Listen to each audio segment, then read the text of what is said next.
Bismillahirrahmanirrahim.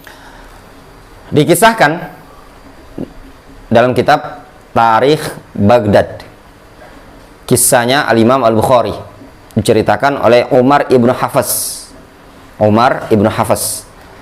Beliau menceritakan, faqadana Al-Bukhari ayyaman min kitabatil hadits bil Basrah. Kami pernah kehilangan Al-Imam Al-Bukhari berhari-hari dari mencatat hadis di negara Basrah.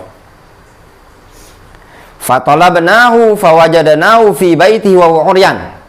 Kami pun mencari Imam Bukhari, lalu kami dapati dia berada di rumahnya dalam keadaan telanjang bulat. Wa qad nafida ma indahu min mal wa lam yabqa ma'ahu syai'un. Ternyata Imam Bukhari sudah tidak punya sama sekali harta, duit tidak punya, pakaian pun ikut terjual. Wa lam yabqa ma'ahu syai'un, dan tidak tersisa sedikit pun yang ada sama beliau. Fajama'na lahu darahim washtaraina lahu thauban fakasaunahu iyahu.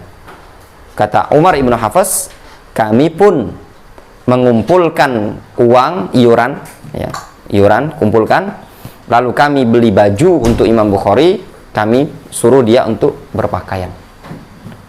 Luar biasa. Pernah ngalami, Faiz? Habis modal sampai terjual pakaian dalam menuntut ilmu? Belum ya, masih jauh kita dibandingkan Al-Imam Al-Bukhari dalam perjuangan beliau, kondisinya beliau dalam menuntut ilmu, sampai seluruh pakaian pun ikut terjual.